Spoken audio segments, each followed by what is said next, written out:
Do you know that this time last year, you were telling me how much you respected Puka's game? And it just makes it more fun for me than on my side, and easier for me to share the secrets and the different tools and small nuances that go into wide receiver play, and he's eager to learn, which also makes it fun.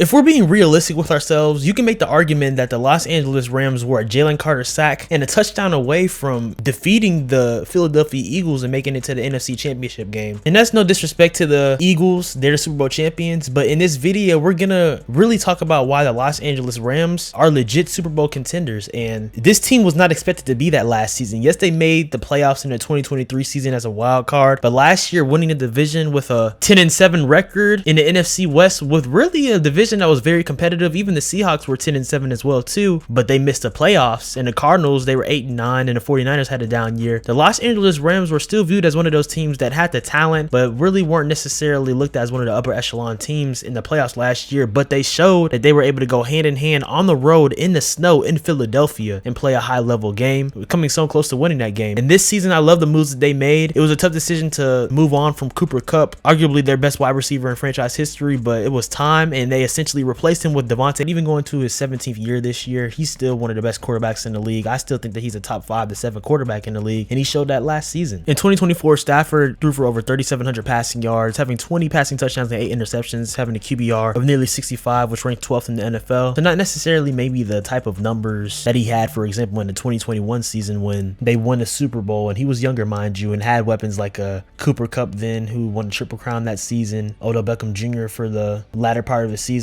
He had 41 touchdowns and 17 interceptions in that season, but Matthew Stafford still at the age of 36 last season and recently just turned 37 now, but last year he was able to help lead the Rams to a 14th ranked total offense, averaging over 330 yards per game, and overall as an offense, including rushing, they had over 5,600 yards, so they were able to accumulate a lot and still played well. And in the playoffs too with Matthew Stafford, in those 2 games last year in the wild card and divisional round, he had a 105 passer rating with 533 passing yards and 4 touchdowns in those games, so he was really efficient, had a 63.4 completion percentage as well, so still playing at a pretty high level, not only in the regular season but also ascended in the postseason. In addition to that, you look at that dominant game that the Rams had against the Vikings, everyone will credit that defense, which we will talk about because their defense was dominant this past year. A surprising thing considering that Aaron Donald just retired the season prior in 2023 after having a Hall of Fame type of career, being one of the best defensive linemen to play in NFL history, 10-time Pro Bowler, 3 NFL Defensive Player of the Year awards, and also 8 first-team All-Pro selections, and also a part of the NFL 2010 All-Decade team. There was no question that the Rams had their hands full in terms of replacing that type of dominance at the defensive line position, but they ended up drafting a player in the 2024 draft in Jared Verse in the first round. And not saying that he replaced Aaron Donald, because no one can replace him. Like I said, he's one of the greatest defensive linemen of all time, but Jared Verse certainly let his presence be known and was a dominant force in his rookie season. In his rookie year, Verse not only won Defensive Rookie of the Year, but he had 66 total tackles, 36 solo, and 30 assisted, had 4.5 sacks, 2 forced fumbles, and 2 fumble recoveries, and he looks to continue to build on that dominance for sure. And if you look at their overall defensive line room and their defense in general, they have a lot of guys that are going to continue to push the envelope and make not only a dominant pass rush, but also have a force that's able to win in the trenches. Alongside having Jared Verse, they have Braden Fisk, Poona Ford, Kobe Turner, Byron Young at the linebacker position. They have a lot of good pieces to this defense that is only continuing to evolve under Chris Shula, who's now entering his 2nd season as defensive coordinator. The scheme is going to only continue to improve, and his scheme consisted of a lot of stacked boxes because they want to put the emphasis on stopping the run and being well in the trenches. But as you saw in that Vikings playoff game, they are able to not only force turnovers but really rush the passer at a high level. Not only did they make Sam Darnold look like a pumpkin in that game against the Vikings in the wild card round when they won 27-9 in that game, they had a record tying 9 sacks. The Vikings only had a 35% success rate on 3rd down conversions, and also the Rams generated 22 pressures on the Vikings offensive line and forced Sam Darnold to also throwing an interception. So they were able to unleash the blitz to bring the house against that Vikings offensive line and really just terrorize Sam Darnold, who had a really good season, but in that game and really the last 2 weeks for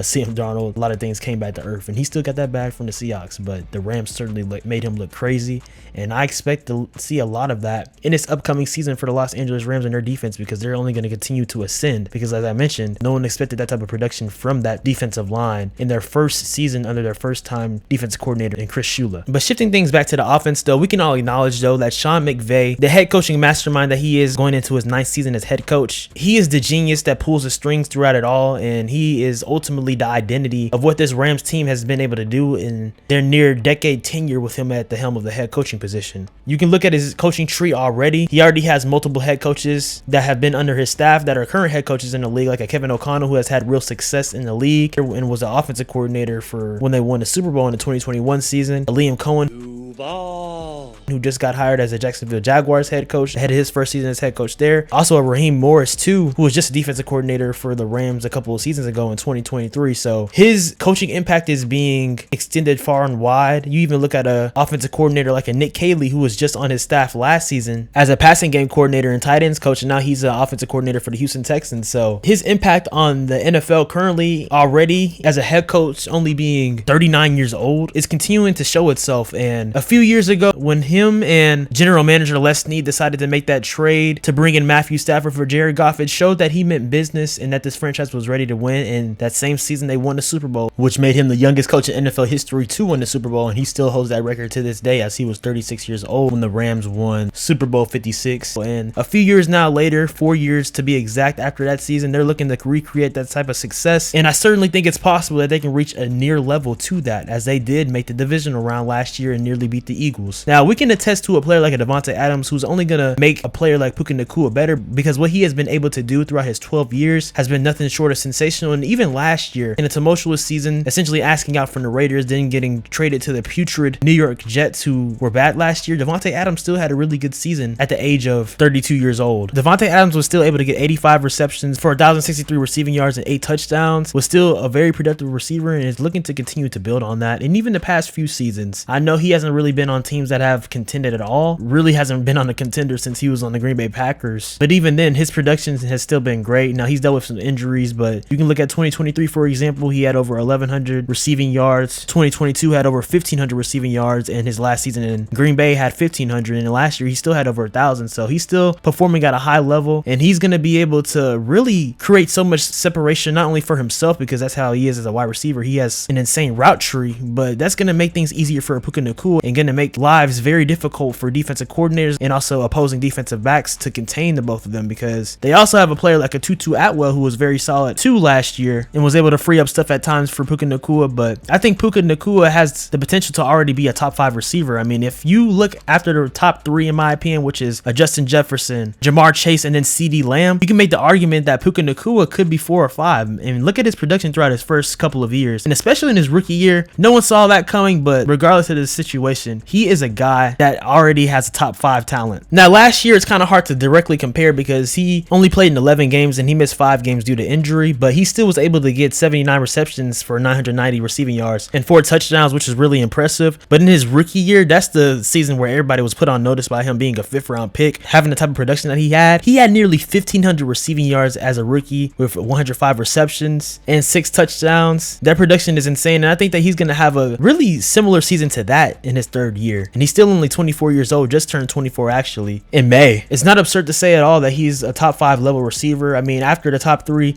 I guess you could put him in a similar echelon of players like a Nico Collins, a Amon-Ra St. Brown, even potentially a Malik Neighbors, who I think is going to continue to be better. But regardless of that situation, though, Puka is definitely close to that top 5 conversation, and that's why adding a Devontae Adams makes things even better. And I'd be remiss if I don't also talk about the Rams' run game, because obviously they've been able to thrive in previous years from a passing standpoint under Matthew Stafford with Sean McVay, but also they've had some solid running games. And I think Kyren Williams, in my opinion, is one of the most underrated running backs in the league. In Kyren Williams' previous 2 seasons, he's been able to accumulate over 2,400 rushing yards and 26 touchdowns. That's insane. In 2023, he averaged 5 yards per carry, a little bit less last year in 4.1 yards per carry, but Kyren, I think he's really solid, not only being utilized in the running game, but also as a receiver. He had 2 receiving touchdowns last year, and also in 2023, he had 3 receiving touchdowns. So he's very multiple as a running back, and I know he's a smaller back at his 5'9", 208-pound frame, but he's been very durable. In 2024, he played 16 games, and then in 2023, he played 13 as he had an ankle sprain that season, but he's been mostly durable throughout his young career so far, and he's been a bell cow type of back for them in that system. They also have a Blake Corum who didn't get as many carries last year in his rookie year, but he could potentially be utilized as well. They don't have Todd Gurley anymore, who was so good for them in the late 2010s before, you know, dealing with injuries and stuff like that too, but Kyren Williams, he's certainly been more than serviceable, and their offensive line has been solid too. In the past couple of seasons, they were really ravished by injuries early in the 2023 season, and they were still able to withstand that. And in this upcoming season, they rank as the 15th ranked offensive line going into the 2025 season, according to PFF, after being ranked 14th last season, so really in a similar type of area. But for a scheme under Sean McVay that really emphasizes a lot of play action, a strong dose of running game, as I mentioned, with a Kyren Williams and a lot of pre-snap motion, they're going to need the offensive line to be very integral, not only in pass pro, but also in the run game, to be able to create space, to be multiple and create a good dosage to keep defenses on their toes for sure. I also think that the Los Angeles Rams had a solid draft, and particularly drafting Terrence Ferguson, the tight end out of Oregon, to add to that room with a player like a Tyler Higbee, because the Rams didn't necessarily have the best type of tight end production last year, despite having the receivers that they had. From a tight end perspective, all of their tight ends only combined for 459 receiving yards, so there was a lot to be desired there. And you would like for a player like a Matthew Stafford, as he's getting older, to have a security blanket type of player, and adding in a Tyler Higbee and drafting Terrence Ferguson, that allows him to have multiple options at that tight end position to potentially run 11 and 12 personnel and 21 personnel as well too, to just be versatile and have an overall utilized scheme that can add more weapons alongside of a Puka Nacua and Devontae Adams and Kyren Williams in that offense. With all that being said though, guys, before I further analyze the Los Angeles Rams' chances as a potential Super Bowl contender this year, make sure you hit the like button and subscribe and turn on post notifications. We post videos here about the NBA, NFL, Marvel, DC, pop culture. This is video number 9 of my NFL season preview series for all 32 teams, and right now we are in the NFC West. After this video, we'll be talking about the 49ers and moving on, of course, to the Cardinals and Seahawks, so stay tuned for those videos as well. But before diving even further into the video, make sure you follow me on Instagram at SwaggyRuss,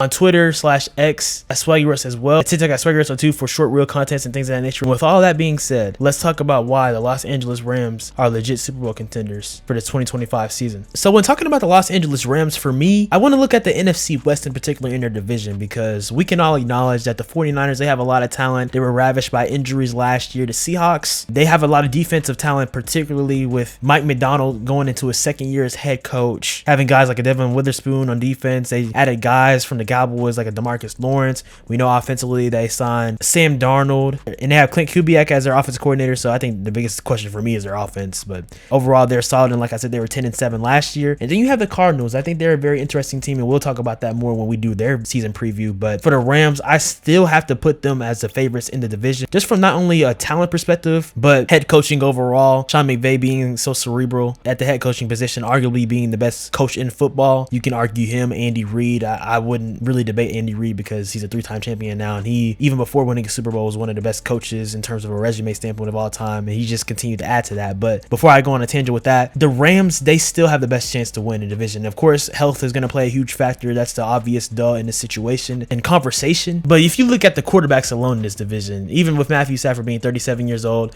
and yes, I know Brock Purdy, he played solid in the Super Bowl a couple of seasons ago, and he's been really good throughout his 3 seasons, and he just signed that contract extension. Matthew Stafford still clears all the quarterbacks in this division, and I don't really think it's too close. Brock Purdy, for sure, I think he's a like top 12 to 15 quarterback, but Matthew Stafford, he is one of the best quarterbacks of all time. And just from that alone, his rapport with Sean McVay, that just gives them an even better chance to win, because if you have a guy under center that you know is going to be able to make some plays, who you can trust, who has an electric arm and is a great processor and is able to pick apart defenses, you have that guy in the Matthew Stafford. And then you add a Puka Nacua to that offense, Devontae Adams, Kyren Williams, or at this point now, it's been like a week since most of the league started their training camps, how old back soreness and stuff like that. With a Matthew Stafford, that's interesting and something to monitor. Bro, it's July. They don't play their first game until freaking September 7th against the Texans. Like, that's still a while for now. And then like a Puka Nacua dealing with a little like calf soreness, something like that too. Like, it's still so early, guys. Like, it's funny. But I want to talk about their schedule too, for sure, because they have the 13th toughest strength of schedule in the league this season. And it makes sense, because once you're a playoff team, usually you end up getting one of those harder schedules the following season. So I'm not surprised by that, but I still think that they're going to be a playoff team this year and arguably have similar success to last season or even better. And then they opened up that game against the Houston Texans. I really like that game for the Rams. Not going to lie, because the Texans offensive line, it's just so shaky, has a lot of question marks. They don't even know the type of combinations that they want to have right now. I mean, it's training camp. They're still trying to experiment and figure that out in terms of a different different swing tackles. They drafted Aronte Essery and players like that too. But I think that's a bad matchup for the Texans offensive line going against that defensive line, which I mentioned was a top 10 type of defense last year and is only going to continue to get better and ascend. And Jared Verse is only going to be better in year 2. So I think that they could be a really favorable win over Houston. Houston is going to be a really good team this year. Of course, the past couple of years they've won the AFC South, in my opinion, one of the weakest divisions in the league, but nevertheless they've still been solid, won a couple of playoff games. But the Rams, I think that they're going to show people immediately from week 1 that they are for real and not playing any games, because last season, for example, they started off 1-4, so they had a slow start. But I don't think we're going to see that happening this season as long as a majority of their weapons are healthy, which is certainly a conversation to be had because they've dealt with injuries in the past. For example, in the 2022 season, that was a wash because Matthew Stafford was hurt and a lot of their offensive line was too, so that plays a role too. But if they start off strong and they're relatively from 80 to 100% healthy, they'll be fine in my opinion. But moving on to further games though, because I spent a lot of time just talking about week 1, we talk about them a lot at my job at ESPN Radio, so I have a lot of different inside knowledge on them. But in the following weeks, the Rams play against the Titans, who I think Cam Ward, he'll have a solid rookie year and I think he'll have a chance to win offensive rookie of the year. But I think the Rams, they could dominate them. They play against the Eagles, a divisional round rematch in week 3. That's going to be a really entertaining game. Looking forward to that one being on full-fledged, being in Philadelphia. That's going to be some appointment television for sure. Then they play against the Colts, favorable game. Then the 49ers, it's always interesting. They did sweep the 49ers in the season series last year, but we can acknowledge though that they dealt with injuries, so we'll see how that matchup goes this year. They have the Ravens. That's going to be a really good game as well. They play the Jags, the Saints. That should be a dub. 49ers again. They played 49ers very early twice already in their season series, so that's interesting too from that perspective. Then they have the Seahawks. They have the Bucks. That's a good game. Reuniting Baker Mayfield, who played with the Rams very briefly in 2022 before signing with Tampa Bay. Had a solid finish to that 2022 season with the Bucks, so that'll be cool to see Baker play against the Rams. Then the Rams versus the Panthers. Cardinals again. They play a Lions. That's going to be an intriguing game as well. They have the Seahawks, Falcons, and then they finish off with the Cardinals again in week 18. So like I said, they had the 13th toughest schedule in the league, and they have a lot of contenders that they're playing against. They play against the Lions. They play against the Ravens. They play against the Bucks, the Eagles, and the Texans. They certainly have some good playoff teams that they'll be playing against, but if I count all of those games together, in my opinion, at least from a win-loss perspective, just counting through those games, I can see the Rams going potentially even 11-6, but certainly 10-7. I think 10-7 is a minimum for this team potentially. The hardest games for me to wrestle on, depending from a win and loss perspective, is a game like, for example, against the Bucks, because you can make an argument that the Bucks are kind of close to the Rams in terms of a total talent perspective, offensively and defensively. So that's certainly a pick'em game. And then the Lions, we all know that they played against the Lions in the 23-24 wild card game that came down. That was a very close game as well, and a revenge game for a Jared Goff playing against the Rams, and then a Matthew Stafford playing against the Lions. So that's a game that'll be played with a lot of pride as well. And then the Seahawks, that's always a tough game. And then their divisional games, like I said, it's always tough in the NFC West. The 49ers, they for sure will be probably playing with a chip on their shoulder, trying to prove everyone that they are back to being that contending team, having a healthy Christian McCaffrey. And then whenever they get a player like Brandon Ayuk back, of course they moved on from Deebo Samuel, so it'll be interesting to see how their running game is overall. But if Christian McCaffrey is anywhere similar to his 2023 level, I think the 49ers will certainly have a shot to win the division. That'll change that division point that I said earlier, if Christian McCaffrey can be similar to that level. But Christian McCaffrey just turned 29 years old in June, so you know, when is that running back wall coming? That's a huge question mark to be said, but he is still productive when he's healthy. But last year, that was just a tumultuous season for the team overall. But yeah, for me, I think the Rams are going to end up going 11-6 this season, just because they have still some favorable matchups. I mean, come on, man. They play against the Saints this year. They play against, I'm going to give a little bit of respect to the Jaguars because they have some weapons. Brian Thomas Jr., he was really good last year as a rookie. It's going to be compelling to see Travis Hunter playing both sides, but that's a weapon there. Shoot, Trevor Lawrence better start playing better under Liam Cohen, because I know he has a lot of guaranteed money still in his deal for this year, 2026 and 2027, but that'll start to look like the worst quarterback contract in the NFL if he doesn't start producing. But that's a game they should win. The Colts as well too. I mean, you're going against Anthony Richardson or Daniel Jones. Like, let's be for real. As long as they're all right, then okay. Then the Titans, they have some favorable matchups in this schedule as well too. So with all that being said, I think that they're probably going to have 11-6 record and they're going to dominate this season. And I really don't want to compare them at all to that 2021 team because it was totally different from a defensive perspective, having guys like Aaron Donald, Jalen Ramsey, offensively having Cooper Kupp, Odell Beckham Jr. at the end before he got injured in the Super Bowl, Andrew Wentworth at the offensive line position. I mean, it was just totally a different squad. They were 12-5 then. Shoot, they could go 12-5 this year, but I would lean towards them being 11-6 this season. But it wouldn't be at all monumental or absurd or controversial to say that this team certainly could be a Super Bowl winning team or make the Super Bowl or make the conference championship game, because I think they are certainly on that level. According to Las Vegas, they have the 9th 5th best odds to win the Super Bowl in this upcoming season. And that's kind of perplexing to me because they have teams like the Packers, the 49ers, the Commanders over the Rams. I'm not going to lie, I would probably take the Rams over all of those teams, especially the 49ers and the Commanders, because the 49ers, they still have a lot to show what they can do because they released a lot of key veterans. They let a lot of guys walk in free agency, and they were really, rebuilding that team in terms of adding a youth narrative to that team while keeping still some key veterans, but still they had to turn over their roster a lot. And then for me, the Commanders, man, look, I think the Commanders, they're for sure going to make the playoffs this season. I mean, as long as most of their roster stays healthy, I mean, you can say that for any contender. Of course, Jaden Daniels continuing to ascend, already being a top 10 level quarterback. But I don't think they're going to be 12-5 again this year. I think they're going to be 10-7. And I'm not saying that Jaden Daniels is going to have a sophomore slump, but certainly I think his production isn't going to be as insane as last season. Not saying that he's not going to be really good to great, because I think he still will be, but